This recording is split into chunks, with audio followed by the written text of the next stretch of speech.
All right, so it is 7 o'clock. I will call the meeting to order and welcome everyone. Just a friendly reminder, if you have cell phones with you or some other electronic devices, please turn them on silent or airplane mode so they don't disturb the meeting. And with that, I'm going to ask that you join me in Pledge of Allegiance.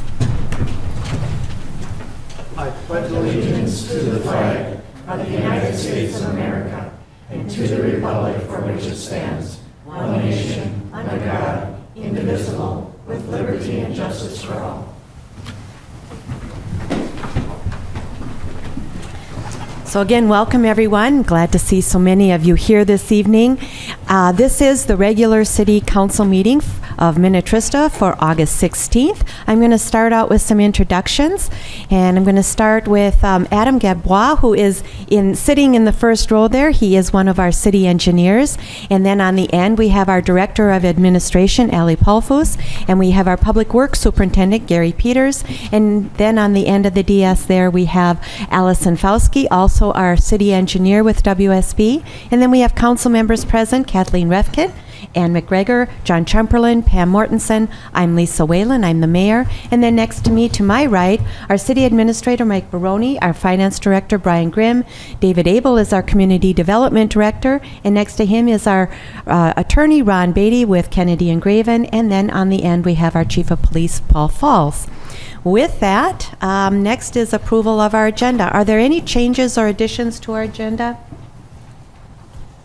Okay, hearing none. Is there a motion to approve the agenda as presented? So moved. Thank you, Mr. Chumperland. Is there a second? I'll second. Ms. Mortensen made that second. Any further discussion? Hearing none. All those in favor signify with aye. Aye. All those opposed? Motion passes 5-0. This evening, we don't have any special presentations, so we'll move on to our persons to be heard, and we have a few people signed up. First, we have Brianna Kvam on Hunter's Trail. Please, you'll have to, so here's how persons to be heard works. You have to come to the podium, you have to state your name and address for the record. You'll have 3 minutes to address the council. We don't take any actions tonight, and if we want, then we can direct council or staff to come back with some suggestions. So with that, welcome. Thank you. My name is Brianna Kwam. I live at 3675 Hunter's Trail in Hunter's Crest. I am here today to share with you the concerns and frustrations that I, as well as many of our neighbors, have regarding the status of our lawns.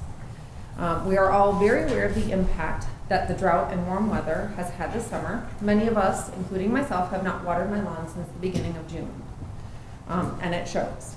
We want to know what the city can do to help us resolve this. There's a very good chance that the majority of our lawns are not going to come back. They are damaged beyond repair. And at this point, there will be a turf density issue, which will lead to grassy weeds and broadleaf weeds taking over what areas are left. The cost of this should not be on homeowners' shoulders, as watering the lawns this summer was not an option to us due to the watering ban. The watering ban was in place due to a long-standing issue, 10 years, that the existing water infrastructure could not support existing homes' water usage, yet we watched many homes continue to be built at Kings Point and Woodland Cove.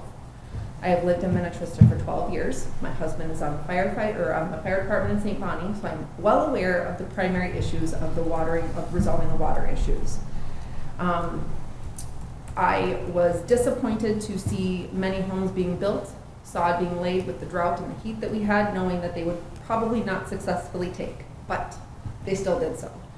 Per my research, I received a quote this morning that it would cost me approximately $10,000 to replace my lawn. I would not take any action at this point. My hope is that my lawn will come back, but my concern is that it will be very patchy and dead in certain spots, larger than just a simple fix. We are all very pleased to hear that the new water tower will be completed in October. It is in my backyard. I look at it every day. But I know that this does not resolve our issue. I know there are other steps that need to be taken to actually get us where we need to be. We see other towns around us who have experienced the same heat and drought that we have, but they have been able to water. So that is the big difference. I am open to discussing the options and to hear the support that my city has to help its residents to resolve its issue and return the city to the town that we love. Thank That's you. it. Thank you. We have Steve DeColias again. Again. Good evening. Again, My name is Steve DeColios. thank I you. live at 5415 Yellowstone Trail, and I think that's all you need to know. Yes, thank you. You probably know everything about me. Anyway, as I mentioned in my letter of August 4th, what we need is a short-term solution. And I know that WSB is preparing something for September 20th, but I don't believe that that includes anything short-term that's going to prevent this problem from reoccurring next year. And so I would encourage you to develop something that's going to address this problem. We have 2 wells. They're out of service basically because of manganese and iron, and there are treatments for that. It might involve a point of use solution, but I think that should be explored. You know, and as I mentioned before, and it was mentioned by Ms. Bjorna before me, that no other city in the region is experiencing what we are, which is a total watering ban. So the drought is not just isolated to Minnetrista, but yet we're the ones with the problem. Do we have a feel for what impact the new Southwest Tower is going to have in this situation, other than providing an additional 500,000 gallons of storage? We'll have 500,000 gallons of more storage space. Right, right. And we have 2 wells that'll support that. For 3 wells, it can pump 1,500 gallons a minute, right, total. So we'll have 2 towers with 900,000 gallons of water. We still have a filtration plant that only can filter 1.44 million gallons a day. Mm-hmm. Those are facts, based Right. on information that was presented here several weeks ago. So I would like to think that there's going to be a short-term solution presented on September 20th. Yep, thank you. And we will be looking at all those options on September 20th. Thank you. Thank you. All right. I'm not, do you have any comments? I know Ms. Kvam had some questions. Do we want to, a lot of these are really going to be answered on our September 20th meeting with our water discussion. And yes, Mr. DeCoyas, we are going to be looking at things for next summer. Obviously, the end of this summer is drawing nigh. And we've already implemented certain strategies, such as not allowing people new permits for sod. And so we'll be looking at that for next year as well. Certain things, but I think our bigger discussion is going to take place on the 20th. And so I would highly recommend that you come back on the 20th, and we'll try and address the concerns you had and some of the comments you've made. And I think staff has heard those here today, so we'll bring those back, I think, on the 20th for further clarification and discussion. So you're welcome. All right. With that, we'll move on to consent agenda items. They consist of A, a resolution to approve our claims. B is approve our work session meeting minutes from August 2nd, 2021. And C is approve our City Council regular meeting minutes from August 2nd, 2021. And D is a resolution to approve a step increase for Carter Ostley, Public Works Maintenance Worker. And E is a resolution to approve agreement with the West Tonka School District 277 for lease of election equipment for the 21 school board elections. Are there any you wish to remove from the consent agenda items? Okay, if none, then is there a motion to approve consent agenda items A, B, C, D, and E? So moved. Thank you, Ms. Refkin. Is there a second? I'll second. Thank you, Mr. Chumperland. Any further questions or discussion? Hearing none, all those in favor signify with aye. Aye. All those opposed, motion passes 5-0. So we'll move on now to our public hearings. Our first public hearing, we have 3 of them. Our first one is a vacation of a certain portion of the right-of-way of Lotus Drive. Mr. Abel, thank you. Yes, thank you, Madam Mayor and members of the council. Before you tonight is a request from Ganya Homes to vacate a certain portion of Lotus Drive right-of-way within the Woodland Cove subdivision. so it will not interfere with the development of the Woodland Cove 5th Edition final plat. Pursuant to Minnesota State statute, we have scheduled the public hearing for this evening to consider the vacation of that section of Lotus Drive right-of-way that is described in the attached resolution in your packet this evening. We have notified all adjacent property owners to the portion that is to be vacated, and also provided a public hearing notice twice in the newspaper. Following the public hearing, the council should consider the developer's request to vacate that portion of the right-of-way within the plat of Woodland Cove 5th Edition. When discussing the final plat request for Woodland Cove 5th Edition, in order to maintain access for residents during construction, the developer will convey temporary easements to the city until the permanent realignment of Lotus Drive through Woodland Cove is established, as described in more detail in that section of the final plat that's before you this evening. So with that, I'll turn it back to council to go ahead and open up the public hearing for the vacation of Lotus Drive. Okay, thank you, Mr. Abel. Do we have any, council have any questions first before I open it up for public comment?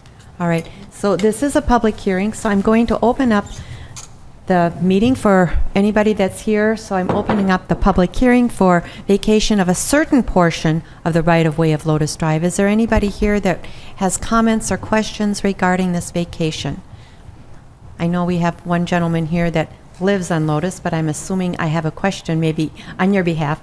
Just, he will still have, it's right around that curve, the corner of Lotus Drive. That property will still have access to Lotus Drive directly, or how will that, I can't remember the new configuration. Well, yeah, so during construction, there will always be access Okay. between the two developments and with Lotus Drive. The caveat to that was the allowance that's laid out in the subdivision agreement is no longer than 1 week could they have one of those two shut down. But Okay. otherwise, they need to maintain access through both areas. It'll be temporary, but Okay. there will be access. All right, so everybody in Woodland Cove or in that area that wants to get out to 44 will be able to access 44 through Lotus Drive, and eventually a permanent Lotus Drive easement. Eventually a permanent one, correct, but All right. during construction, there's going to be temporary, hence the temporary easements that are being conveyed to us. Okay. Yep. Thank you. All right, anybody here wishing to make any comments or have other questions? All right, I'll close the public hearing for the vacation of a certain portion of the right-of-way of Lotus Drive. Council, what is your pleasure? Your resolution is included Right. later on, so. Oh, no, so we don't have, just- we just are going to holding- do all of them at the same time? Yeah, Madam Mayor, Council, this is associated with the final plat of 5th edition. We'll do it at that So I would time. recommend that you hold off Okay. and do both or neither. Okay, gotcha. Yeah, thank you. All right, then our second public hearing is establishing the Enchanted Storm Sewer Improvement Tax District. Yes, thank you again, Madam Mayor and members of council. So staff is proposing that the council establish a storm sewer improvement task district that would cover all the land that is to be platted as Enchanted.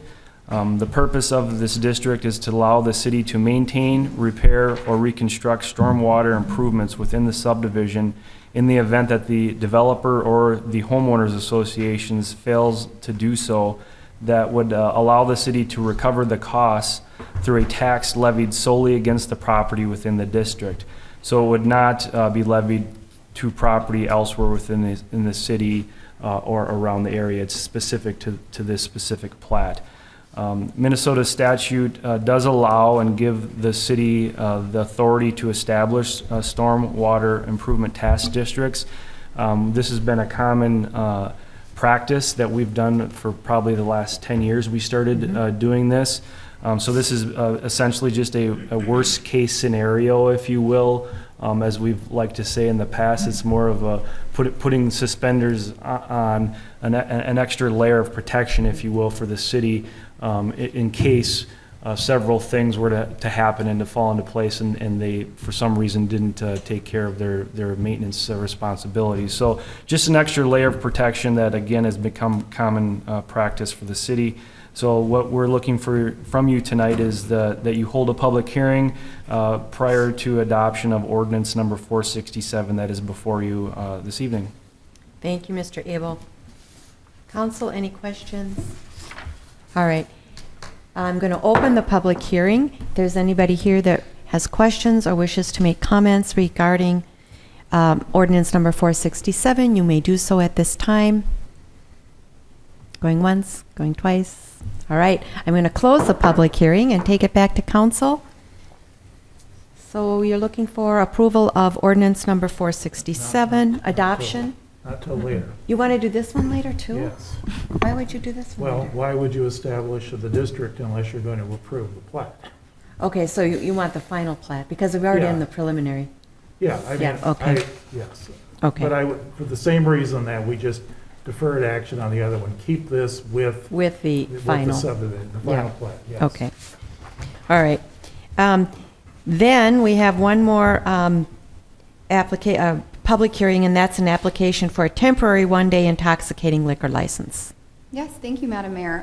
Back Channel Brewing submitted an application to host Stonefest event on September 11th from 2 to 6 p.m. at Big Stone Mini Golf. The applicant has submitted all necessary paperwork and the fee associated. State statute requires that the city hold a public hearing in order to give the public a chance to speak on the temporary license. The city did publish for this public hearing, and we have not received any comments. John Letty of Back Channel Brewing has passed the background check performed by our police department, and the police department has also issued the special event permit. So tonight, staff is recommending approval of this one-day temporary on-sale liquor license for Back Channel Brewing for its Stonefest event. Thank you. All right, again, it's any questions of the council? All right. It is a public hearing. We'll open up our third public hearing. If there's anybody here wishes to speak for or against or have questions regarding this event, you may do so at this time. If not, I will close the public hearing now. This one I think we're going to take a vote on now. Thank you. All right. With that, council, staff is recommending approval of a temporary one-day intoxicating liquor license for the annual Stone Brew Fest on Saturday, September 11th at Big Stone Mini Golf. So moved. All right. Is there a second? Second. Thank you. Ms. Mortensen made that motion and Ms. McGregor seconded that. Any further questions or discussion? Hearing none, all those in favor will signify with aye. Aye. All those opposed, motion passes. And Mayor, I just wanted to chime in. I think I might have spoke about this with staff, but maybe not shared with council. We were under the impression that maybe the Rotary sponsored event, similar to time of year, was being replaced by this. This is not. This is a completely separate issue. So we just got a request from Mr. Pinniger with the Rotary about holding again the Tonka Brew Fest. So this is not something that replaced that. So Okay. this is just another event Separate. that they've Yeah, decided to it's- have here. It's same in name and Yeah.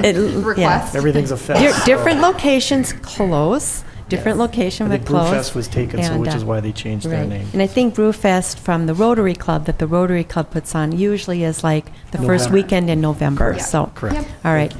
Well, good. Two events. Wonderful.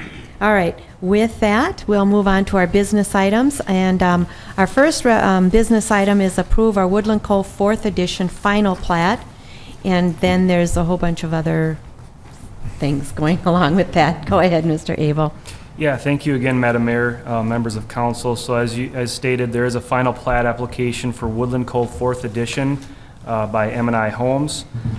Technically, this is the 7th phase of Woodland Cove.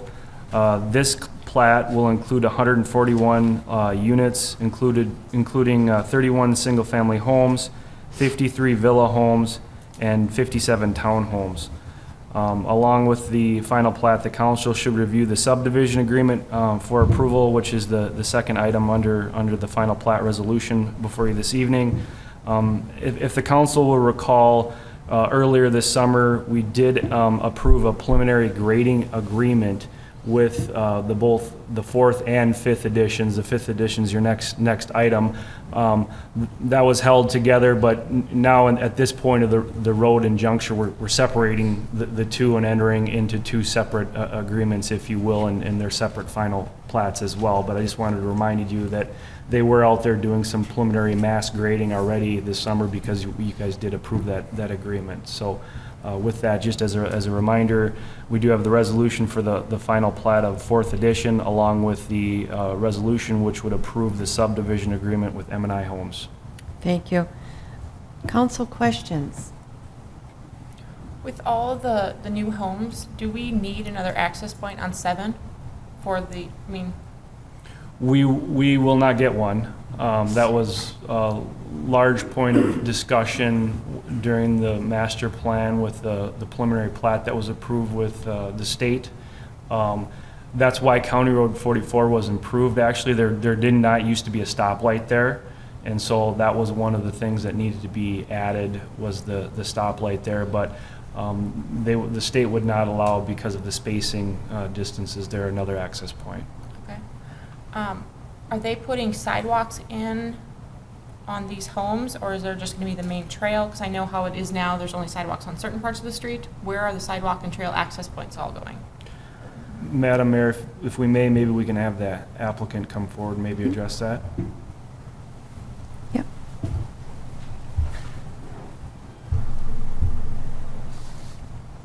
I don't have the plan with me, but I know we do have sidewalks throughout the... Can we get your name? Sorry. John Rask with MI Homes, Okay. 5354 Parkdale Avenue and St. Louis Park. Thank you. You guys, thank you, Madam Mayor, members of the council. Yeah, we do have them. I don't know if we have a copy of the plan that could be pulled up, but the ones that were stipulated as part of the original developers agreement, and then, of course, the trail connections. There is a Three Rivers Trail connection too that's going through this part of the neighborhood that will go along 7 and then up through the neighborhood as well. So the standard pedestrian connections that were originally provided for, and I can't sit there and name the streets, but David has a view, but yeah, there will be sidewalks. Not on every street though, but. Because I know, I live in Woodland Cove. Yeah. So I know there's issues with people walking on the street to get to the trails with cars going by. So I'd like to know where the access points are to minimize how long people are on the streets. Mm-hmm. Maybe if you can pull that up. We've got the plats, is what's in your packet this evening. I don't have the level of detail showing the sidewalks that was in the pack. Let me see here.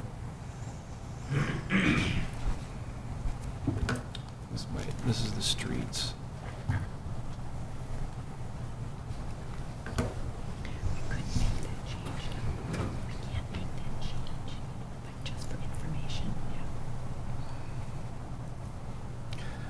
So yeah, you can see sidewalk over here.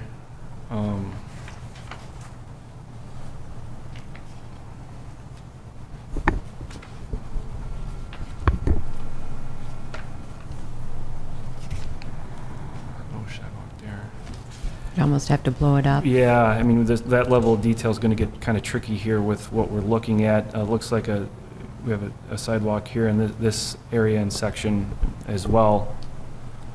So it's the darker line then? Yeah, yep. And then are all the roads accessible for emergency vehicles where the fire trucks can go down, turn around, and get through everything? Yeah, yes, yep. Did they have to do that prior to preliminary plan? Right, I mean, we determine sat that? down with, yes, correct, with all agencies involved, state, Right. fire, police, and et cetera, to go through that. So a lot of those parameters were set forth with the preliminary plat. Unfortunately, you weren't here, so you weren't involved in that, but, so there's a lot of history, and it was so long, as Mr. Newman pointed out earlier, it was so long ago, it was, 12, 14 years ago, so, yeah.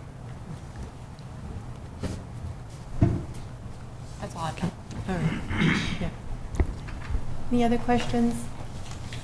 Can I ask you a question? Real brief, yes. How many additional individual living units will this have?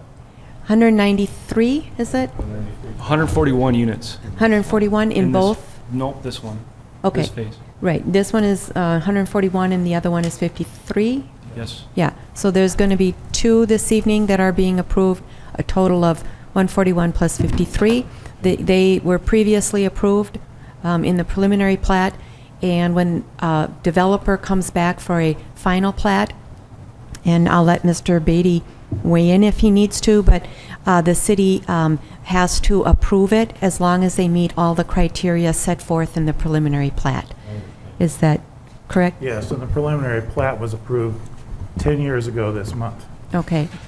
So, and also just kind of FYI, these units are not all going to be built next year. It'll probably take a couple, 2, maybe even 3 years before all 193 are built if we're somewhat similar to what we've been doing in the last couple of years. It'll be a couple of years at least, 2 or 3. So, okay, any further questions? Otherwise, a motion to approve the Woodland Cove 4th Edition final plat is in order. So moved. Is there a second? Second. Thank you. Ms. Mortensen made that motion and Ms. Refkin seconded that. Any further questions or discussion? Hearing none, all those in favor signify with aye. Aye.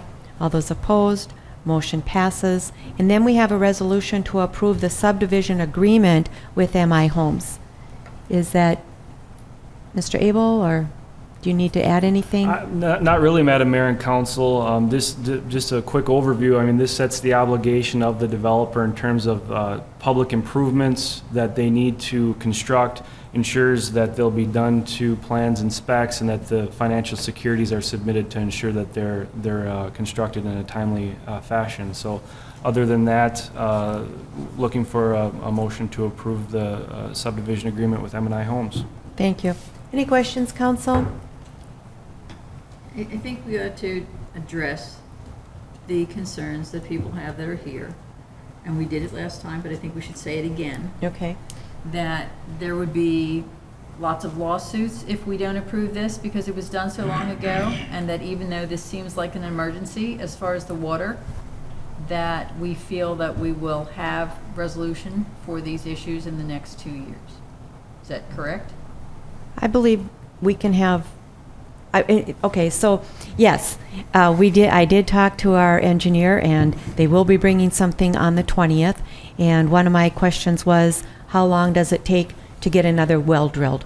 So there's a whole bunch of steps we have to go through, including drilling a test well and wells maybe, and so on, and it looks like, and then, of course, there's the process, and there's all of the steps you have to go through at the DNR and the health department and all of that. With that said, it looks like it's about 1.5 years. And so because I said, could we please have another well up and running by May of next year? That's probably not going to happen, realistically.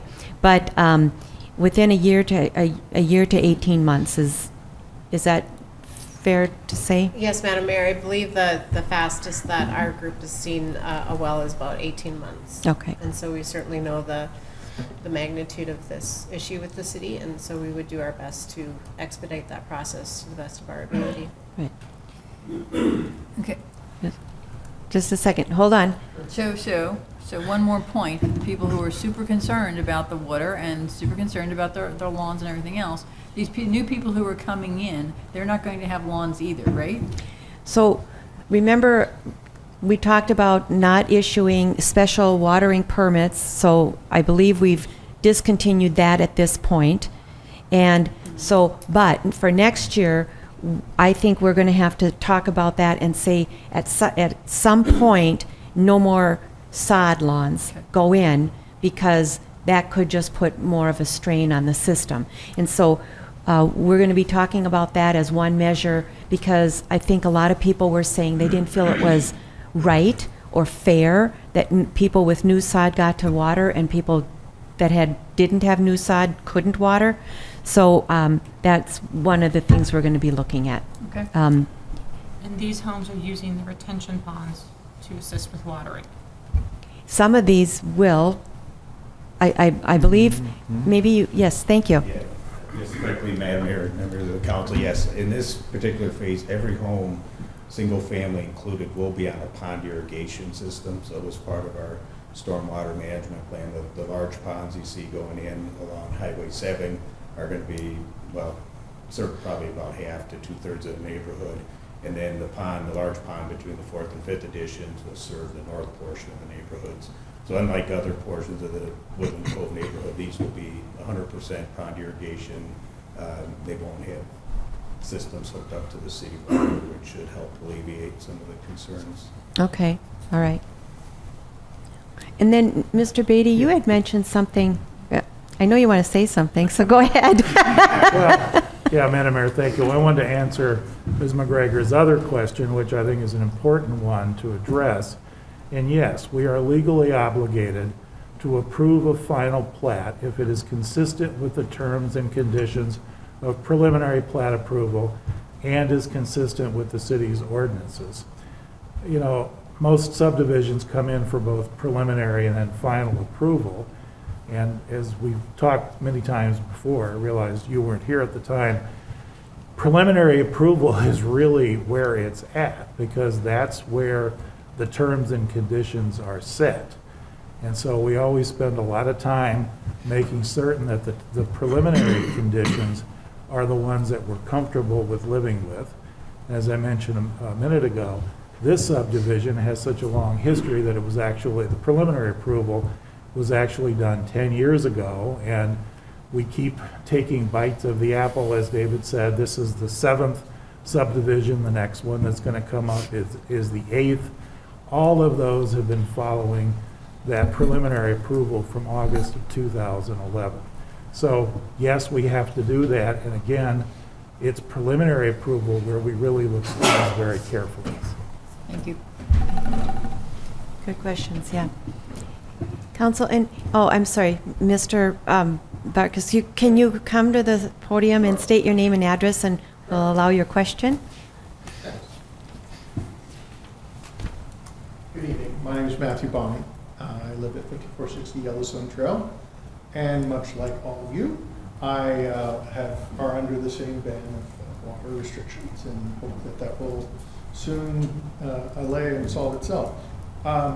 My only real point that I wanted to bring forward, given that this is already pre-approved in many respects, is to suggest that while there is a lot of data that proves and points in a lot of directions, and we have what seems to be a rather thorough discussion happening on September 20th, it would seem to me, at least in my perspective, that we postpone some of these decisions until after that, or at that time, when we can consume all of that useful information, especially considering this latest data about new homes and also the restrictions. And I always like to make decisions based on adequate information. And since that's only, a few weeks away, postponing it for a short period of time until we have that data might effectively give us a better decision in the end. So just a thought. Yeah, the only thing is it's not going to affect the final outcome. Well, So- you're right. The And- final outcome is that Right. they're going to make those decisions. But however, there may be some subtleties in how and when those actions get done in terms of the short 2 to 3 years. Now, I've heard some comments about 18 months. That's best case, is the words I think people have used. Not practical past experience. Past experience is it's a bit longer than that, 2, 3, 4 years. Well, So that's, I yeah. just wanted to be Sure. conscious of the facts and data in these topics and to say, hey, it might be worthwhile to take into thought that broader, bigger picture of Right. that data coming in September 20th. Thank you, thank you. So, with that, any other questions of council? All right. With that then, is there then a motion to, let's see, where are we now? Woodland Cove, approve subdivision agreement with MI Homes? Is that where we're, thank you. Is there a motion to approve? It's a resolution number 123-21, and it's approving the subdivision agreement with MI Homes. So moved. Thank you, Ms. Refkin. Is there a second? I'll second. Thank you, Mr. Chumperland. Any further questions? Hearing none, all those in favor signify with aye. Aye. All those opposed, motion passes 5-0. So we move on to approval of our Woodland Cove 5th edition final plat. Mr. Abel again? Yeah, I alluded to it there earlier, but similar scenario here. Final plat has been made for Woodland Cove 5th edition by Gagne Homes. This would technically be the 8th phase of Woodland Cove, and as I mentioned, this will include 53 single-family units, including 51 to 65-foot wide lots and two 80-foot wide lots as well. Along with the final plat, again, we do have a subdivision agreement for your consideration, and then this is, of course, where we would follow up with the vacation, the resolution to approve the vacation of Lotus Drive as well. Okay, can I ask a question? Do you have any other comments to make regarding the subdivision agreement with Gagne Homes? I do not. Okay, I do not. and the only reason I ask is it okay if we make both motions at the same time? Maybe not. Maybe keep them separate. Okay, all right. All right. So approval of Woodland Cove 5th edition, this is very similar to the 4th edition. Council questions in terms of the preliminarily approved 10 years ago? Is there a motion? Questions I should ask? Maybe have one of the developer.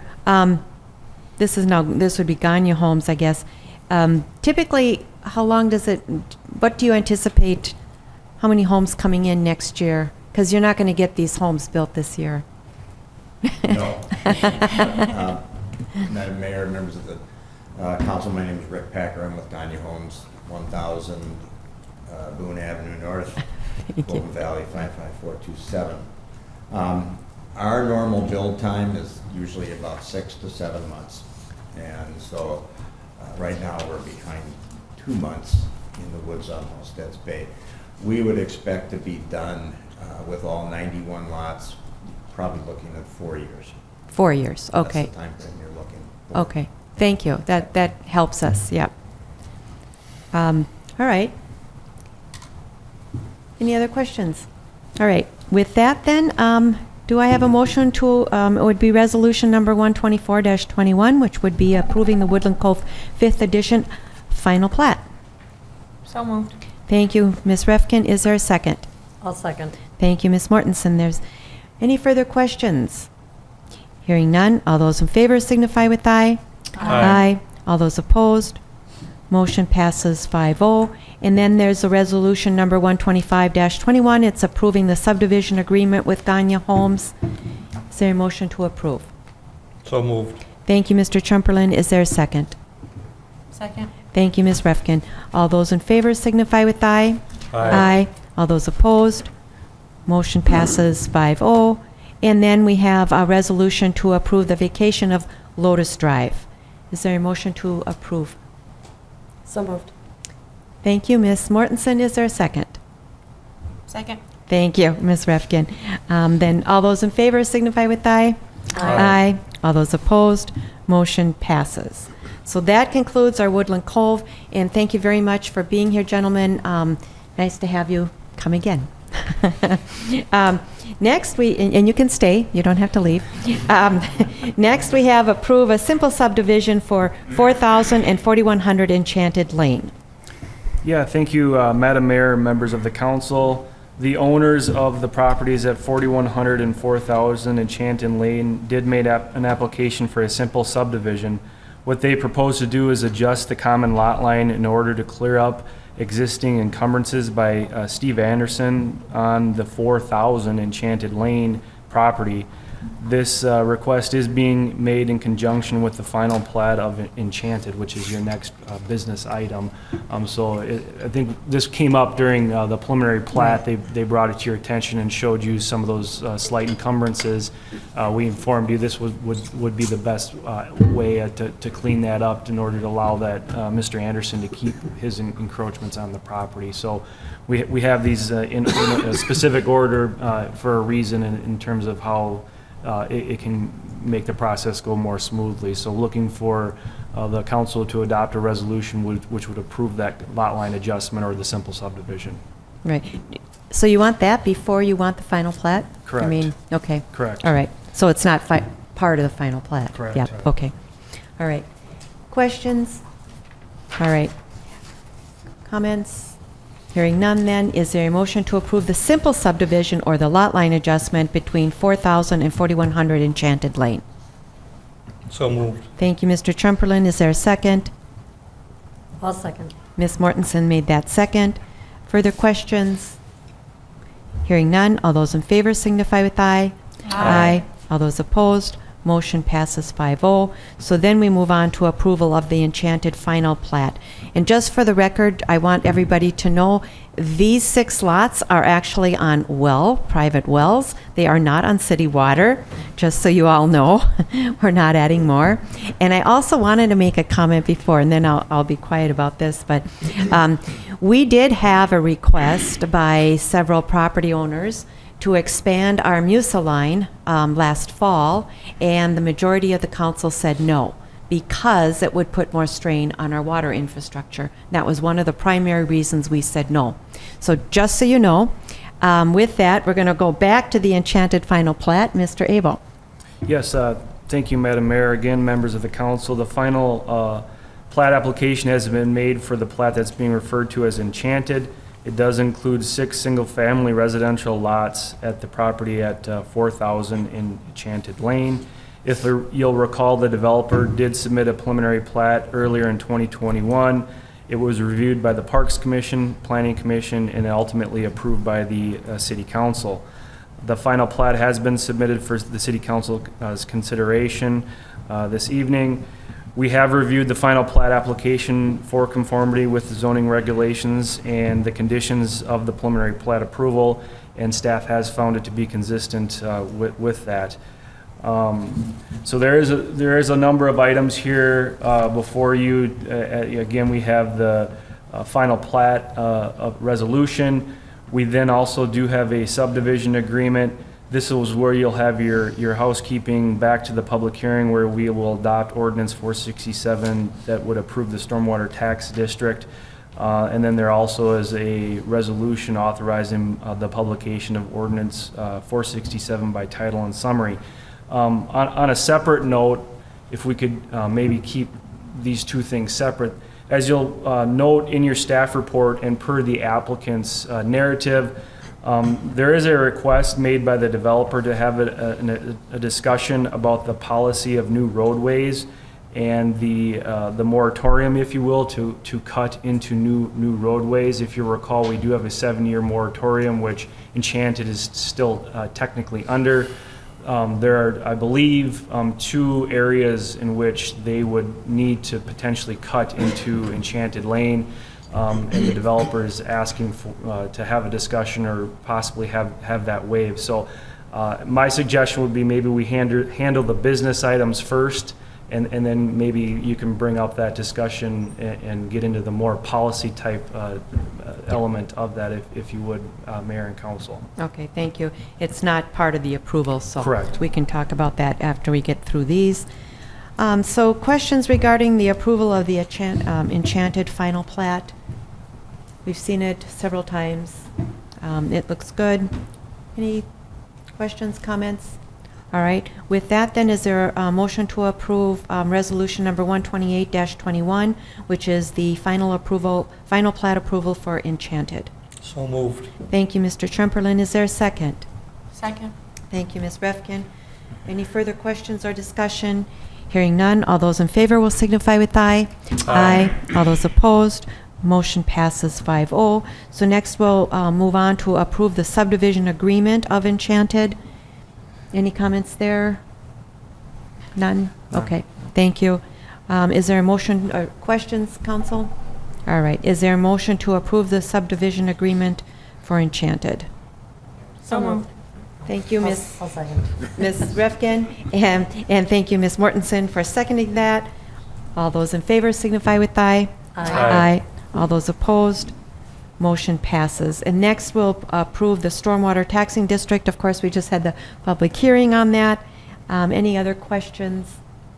If none, is there a motion to approve the Stormwater Tax District on the Enchanted property? So moved. Okay, is there a second? I'll second. Thank you, Mr. Chumperland. Ms. Mortensen made that motion, and Mr. Chumperland seconded that. Any further questions? Hearing none, all those in favor signify with aye. Aye. Motion passes. And then authorizing the publication of ordinance number 467 by title and summary. Is there a motion to do that? So moved. Thank you, Ms. Refkin. Is there a second? I'll second. Ms. Mortensen made that second. All those in favor signify with aye. Aye. All those opposed, motion passes. Okay, I think that gets us through it, except now we'll go on to the roadway discussion. I have a question.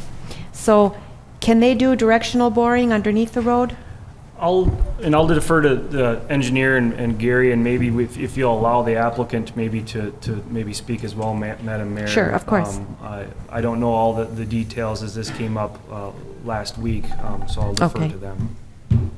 Madam Mayor, members of the council, that's an excellent question, and certainly a trenchless technology is an option to look at. My understanding from not a direct discussion with the developer, but through my colleague, is that it's incredibly expensive. That is a challenge for the developer, just because it's such a small project and the scope of work is so small. It's orders of magnitude more expensive than an open cut, and so that's why they were asking for some leniency on this. Okay. When we're you saying it's expensive, what does that mean? $40,000. Okay. That doesn't seem too expensive. When please, you're welcome to address the council. Madam Chairman, ladies and gentlemen of the council, my name is David Newman with the Vancouver Group, 4685 Lorinda Drive, Shoreview. This is not an issue we're going to fall on our sword over, let's be clear about that, but it's an issue to us that seems like kind of a waste of money. As you saw, the open cut for the sewer connection, the reason that's being required is because there was never a service provided when the sewer line went in for this particular property. I'm sure that's because at the time it was a camp and no one ever really thought this was going to be a possibility. But now we have to connect to it, and as you saw from Paul's narrative, we're talking about an open cut about the size of a piece of plywood, sheet of plywood. The other one is for the stormwater connection taken across the other side of the road. Again, because it's a new development and we don't object to it, we're required to do a much higher level of handling stormwater than anybody else on the island. And because then we have to make the open cut, and I think, again, a justification for why this could be an exception. In our mind, $40,000 is lining the pockets of some contractors. And I understand the city's concern about being able to make sure they can maintain the roads. We'd rather just give you $10,000, put in your roadway system. If you got to make repairs, you got the money for it. If you don't have to make repairs, you got it for your roadway system. At least then the money's going to some productive use rather than paying some contractor. And that's really the extent of our argument. You're not convincing me. It just Sorry. irks us from a public policy standpoint that we're doing something which is fairly minor and really doesn't, we think, really benefit the city. Yeah. Thank you. Thank you, Mr. Newman. I don't know where the rest of the council stands, so I'm just going to give you my opinion, and then everybody can weigh in. We have this in place, so we spent a significant amount of money, much more than $40,000, on this roadway, and I think we would be in the hot seat from our residents out there if they found out that now we're allowing somebody to come in and cut into our brand-new road. It's only 3 years old. I think it was installed in 2018. Yes. Okay, thank you. That's correct. So I think we'd kind of be, I think we would be remiss to do that. in my opinion. And the other reason is we would be setting a very poor, bad precedence. That's my opinion. And it does affect the street, regardless of how well you do it. And here's the other kicker. Your property that you purchased was only assessed 1 unit, and now you're getting 6 units out of it. So you were given a freebie, if you will, back then when we did the road. So I'm not in favor of the open cut. That's just me. Rest of the council weigh in. I appreciate those comments, Mayor Whalen. And knowing that information, I tend to agree with Mayor Whalen. Before you said what you said, which I all agree with, I didn't hear anything here that would change my mind. I agree. Don't want to do this. Okay. Okay. And Kathleen, any? I agree. I don't think we should cut into a new road. Okay, all right. So, sorry, Mr. Newman. You do good work, but, and we're working with you on other issues, so. We got news in store next week. Yeah. Thank you. All right. Anything else on, I think we can move on then to, we have the feasibility study for Jennings Cove, and we're going to be calling for the public hearing for that. So, Mr. Gabois. You guys don't want to stick around? Thank you, Madam Mayor, members of the council. In your packet this evening is a staff report, resolution, as well as the feasibility report for the 2022 street improvement project, City Project 01-22. Before I get into the staff report, I did send out an email prior to the meeting that just had 2 corrections to some typos. So as I get to that portion of the staff report, I'll just point that out so everyone's aware of the typos and what they've changed to. So the 2022 street improvement project is proposed to include full depth pavement removal and replacement, a little different from some other projects we've worked on recently. Partial replacement of the deficient concrete curb and gutter that exists out there today, some minor enhancements to the stormwater system, and minor repairs to the sanitary sewer system. Again, no water main infrastructure in this neighborhood of Jennings Cove Road, East Cove Lane, Cove Circle, West Cove Lane, and Upper Cove Road, all south of 151 there. So, as the council will recall, back in June we had a neighborhood meeting with residents from the neighborhood, still virtual at that time, but I think we had a pretty good turnout. Talked to some of the residents, and then started to move forward preparing the feasibility report for the project. We're required to prepare the report because this is a assessable project where a portion of the costs are funded by the benefiting property owners. So we follow state statute and we prepare this report. Basically talks about all the existing conditions in the neighborhood, the work that's required to be done for the pavement as well as infrastructure, what that is estimated to cost, what the share of the costs are going to be by the benefiting property owners, and then a schedule. So all that work is detailed in the feasibility report in your packets. The neighborhood has 2 ponds that help treat stormwater. One is a dry pond on the city park, Jennings Park. One is a wet pond within a drainage and utility easement behind a number of the homes off of Cove Circle. So back in June, was authorized to take a bathymetric survey of those, and the results of that is also discussed in the feasibility report. So the amount budgeted for this project is $800,000, and at the beginning of the project, the estimate for project cost was $763,000, which includes a 10% construction contingency and then 20% for engineering and other indirects such as administration and legal.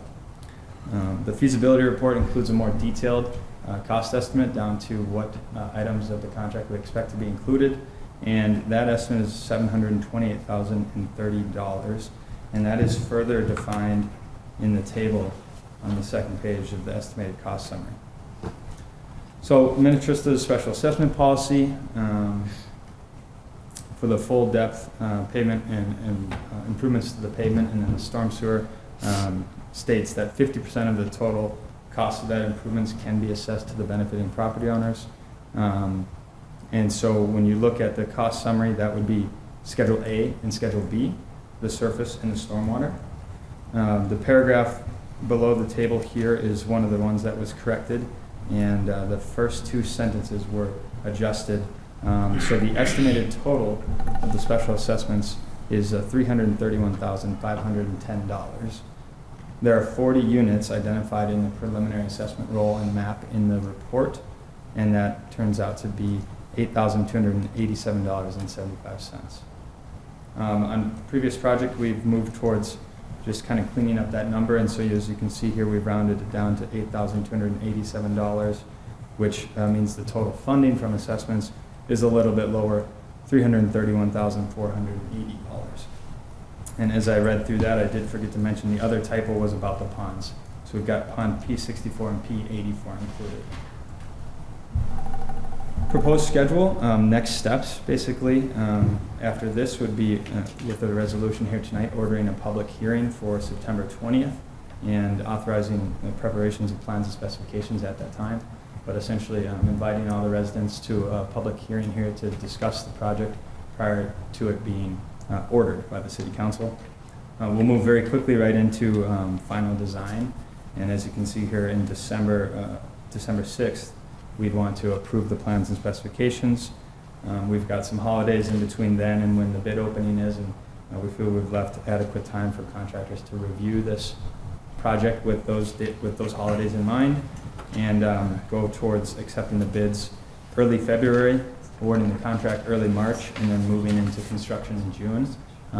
This is a smaller project area than this year's project, and we feel that it can get done between June and September, certainly. So we wouldn't want to push for an early construction start. Likely a lot of residents who have children in school and bus pickup, and if we can avoid those with the construction, we're going to attempt to do so. Mr. Getwa, January 19th, do you know what day of the week that is? It's a Wednesday. Is it a Wednesday? Okay. I just want to make sure it's Wednesday, because remember we ran into problems Yes. with a It is different. a Wednesday. Okay, and thank we're you. going to shoot for the afternoon, 3 p.m. We did. Okay. As council's aware, get some feedback that that's a good Yes. time. So Yeah, okay. that's our time now. Thank you. Thank you. Good question. I can take any other questions. Otherwise, we have a resolution that is states the estimated cost, the overall cost of the project, and then sets the date of the public hearing. Okay. Questions? We already had a open house. It was a virtual open house. So on the 20th, we might want to make sure we have adequate time, because there may be people with more questions because we had the virtual open house versus an in-person open house. So just kind of be prepared for that. There'll be a special presentation, Yeah. if you want to call it that. And Yeah. if we want, we could do questions right after the presentation. I kind of think during it. that would be a good idea. Well, I'll just, as long as you brought it up. Yeah. We are going to probably have something about budget. Don't know if it's going to be very long, but never know. And then I believe that's the night we're going to bring back information related to the gun range. Okay. So could be another 5 o'clock start if people are okay with that. Because if you throw in this open house, even though we've sort of done one, I was thinking at the regular meeting. You're still okay at the regular Yeah, meeting on this? Right, Not right. a work session? No, Okay. We can go through the presentation for your. Well, the public hearing or the public open meeting has to be at the regular meeting. I just thought, because it was, normally we have an open house, kind of informational for people to get Right. to know about the project and weigh in. So now this is the public hearing, more the official public hearing, but I want to give them an opportunity to ask questions. They may have specific questions for their property or for their driveway, that kind of thing. So just be prepared. We'll give a little more leeway than we normally do, For a if you public will. hearing. Yeah, I'm fine yeah. with that. Yeah. Okay, all right, that's all. I just don't want to jam up our schedule. No, we'll just have a little longer potential Sounds good. time, so. And then just FYI too, I know you got, so they said they did want that trail. Yes, yep. I know I mentioned it before, but I just want to mention it again. We've so. had some correspondence with other residents too, Yeah. that's summarized there in the report Okay, as well. all right. Okay.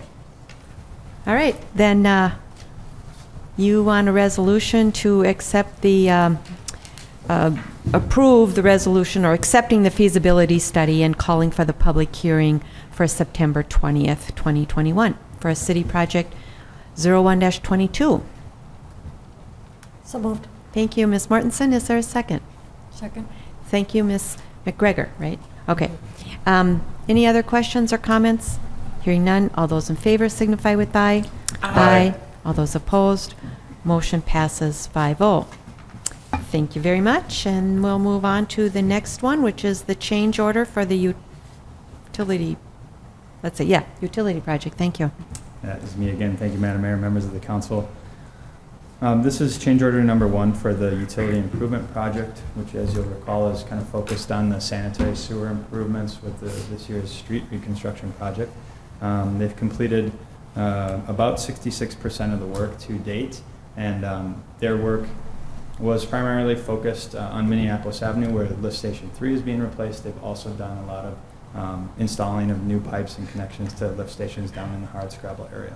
That work's been completed and accepted for quite some time.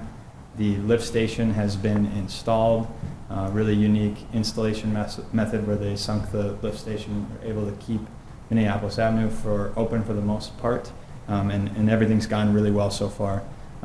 However, they are trending towards not being able to complete the project on time solely due to supply chain issues.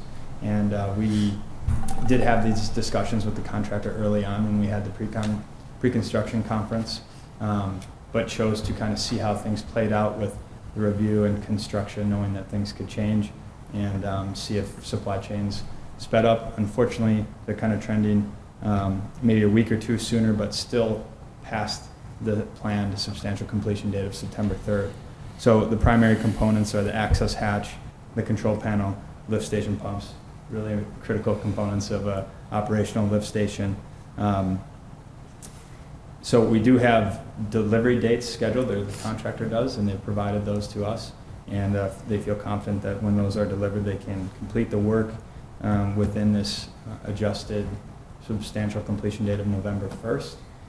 The one thing that we talked through with them, as well as the other contractor, because as you know, they need to come in and actually work on Minneapolis Avenue and the street, is that the majority of this work is going to occur within the lift station and directly adjacent to it, and typically with smaller like foreman's trucks and not necessarily big excavators and things like that. So in terms of the two contractors having enough room and access to work together in that area, we feel comfortable that that's going to be able to occur.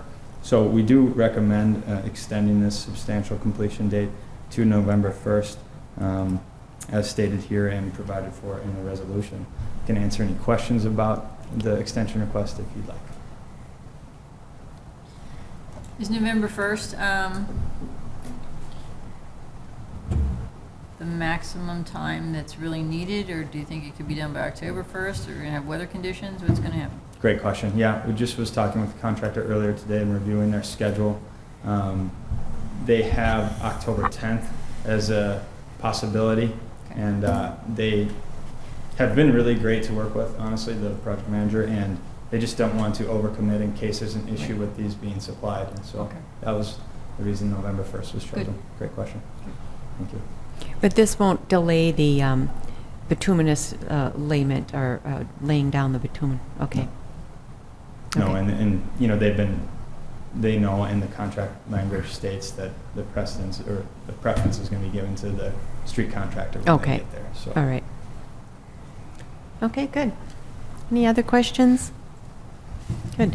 Other than that, is there, staff is recommending adopting Resolution 132-31, which is approving the change order number 1 for the 21 utility improvement project on Minneapolis Avenue, and this will not cost the city any more money. So moved. Thank you. Is there a second? Thank you. So Ms. McGregor made that motion, and Ms. Refkin seconded that. All those in favor signify with aye. Aye. All those opposed, motion passes 5-0. So we have, let's see, where are we at now? MSA Street Improvement Project. Madam Mayor, I can take that one if you please.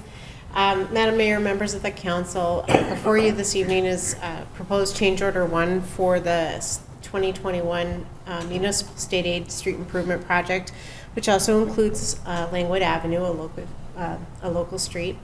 And consistent with what we've done in years past, when we have a contractor in an area and we have a candidate for an overlay project, we ask the contractor if there's any interest in providing a quote to do an overlay on an additional street that wasn't included with the original project. Northwest Asphalt is the project contractor and has given a price to do a mill and 2-inch overlay on Morning View Terrace.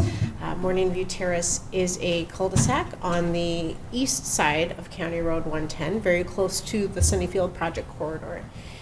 They've submitted a quote for $23,475 for this work. And it's a little higher than what we estimated at, but we feel that it's a fair price and wanted to bring it to the council for consideration to add that to the project. It would be included in the local street improvement costs with the project, so it would be funded by the city. The contractor anticipates that the actual completion date would be consistent with the original contract documents, but with the additional scope, we felt that it would be a measure of good faith to give them 2 additional working days. Although, as Mr. Gadbois stated with the other project, they don't anticipate on using it, but we'd rather give them 2 extra working days in the event they run into weather to complete that work. So We sure hope they run into weather. yes, it's been a good year for construction, bad year for rain. So with that, I'd be happy to answer any questions that the council may have with this proposed change order. So this is a mill and overlay. Correct. Okay. And it's to get drainage. The cul-de-sac in particular, the bubble, so to speak, the large circular area, it's quite flat. It doesn't have a lot of drainage. So we would be getting a crown so that the water could shed off of that street a lot better, which, as council's aware, the presence of water in a street really deteriorates the street quickly. And Langwood is also getting a mill and overlay. Correct. Correct? Okay. Do you know what the cost of that one was? Just out of The curiosity. local street improvement costs were $68,000 and change. But that included... That included some curb some- work as well. Right, okay. So I don't have the breakdown at my fingertips. I think when we were looking at this cost, Gary can chime in, I think we were looking at, it was somewhere in the neighborhood of 15 to 20% more than what we would Okay. typically budget with this, but since we had a contractor in the neighborhood and the ability to get the work done, we thought we would bring it to council for consideration. Well, what is the condition of this road versus others that we have a finite amount of money, and we've been talking about this at our budget. Certainly. And if there's other roads that are in more dire need, The first part of the road it was redone with the County Road 110 project, but we had a water main break there last year, so there's a massive patch there. The cul-de-sac is shot. I mean, it's to the point where it needs to get done. The nice thing about their quote is they're not just doing a mill and overlay, but they're also doing a leveling course first and then a 2-inch overlay. Okay. So this will really prolong the life of this cul-de-sac. We probably won't have to touch this after this is done, because I said they'll do a leveling course and then a 2-inch over it. That'll help immensely. all right, well, that makes me feel better. Council?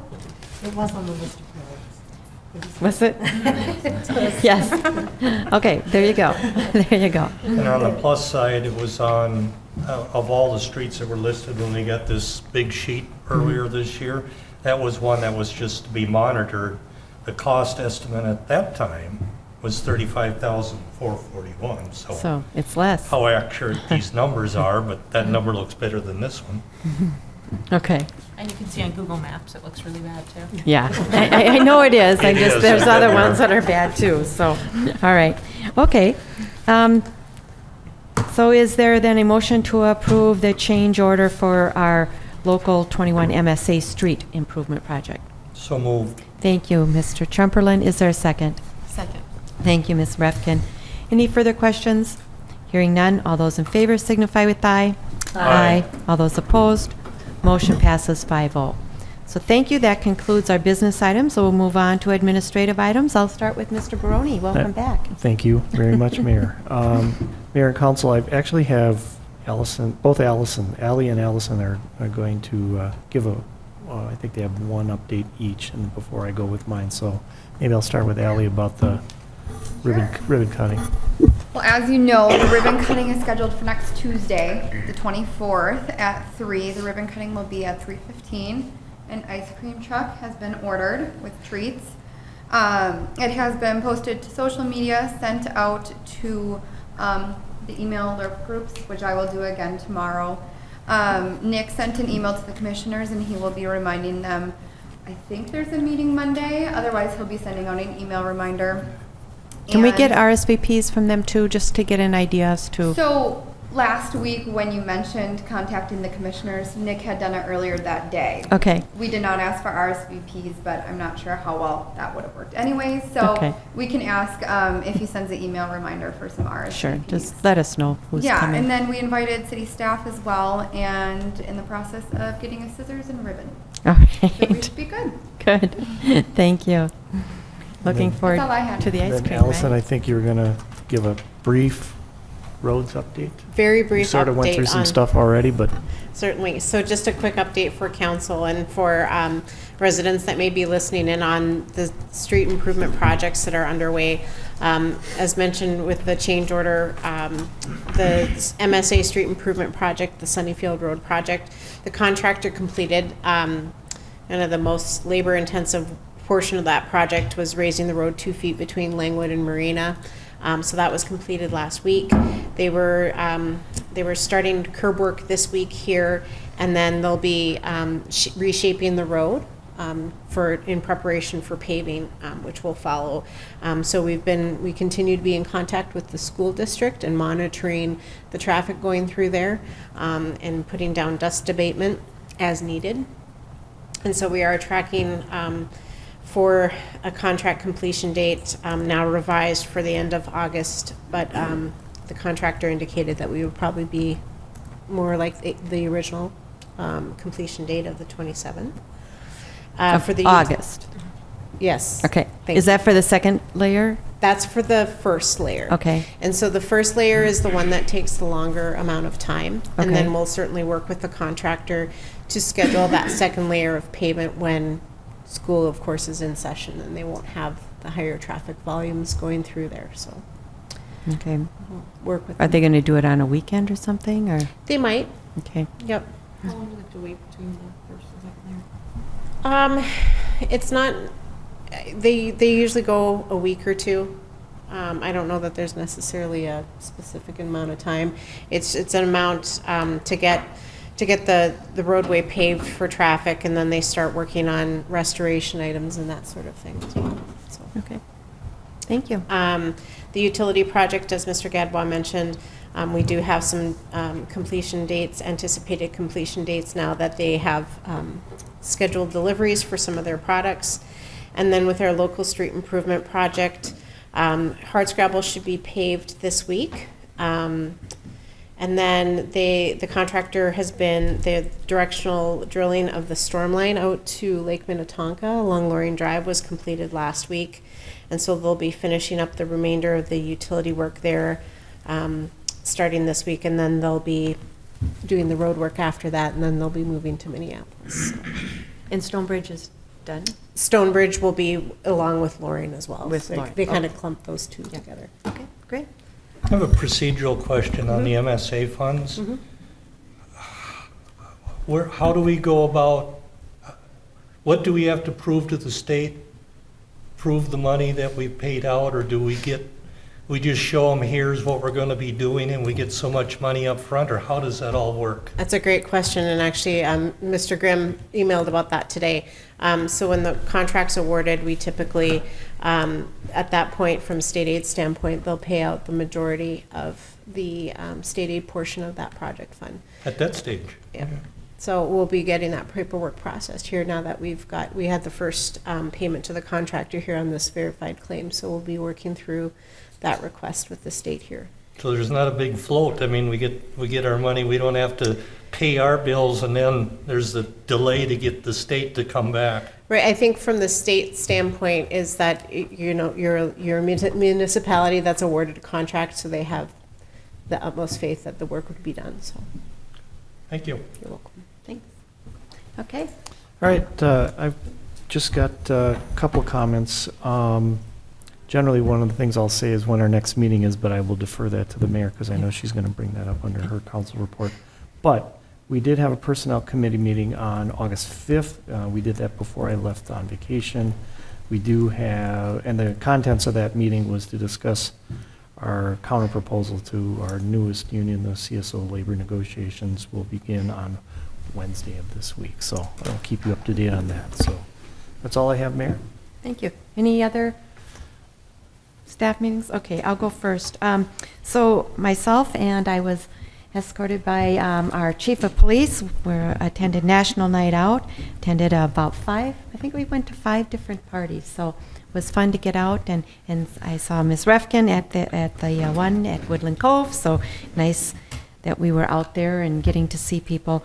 I was also at the Personnel Committee meeting, and I also attended an informal mayor's luncheon, and also I want, Ann and myself and Mr. Brony attended a meeting with the president of the Gillespie Board. They were seeking more funding for next year, and I told them about the history of it and said, I don't think we have an appetite right now to continue to contribute, but we had a very nice conversation, and I'm sure that we'll be in contact with them, but I didn't think the council would want to continue the current relationship that we have or anything similar. So, okay. And you can weigh in if you want to say anything. I can else? weigh in.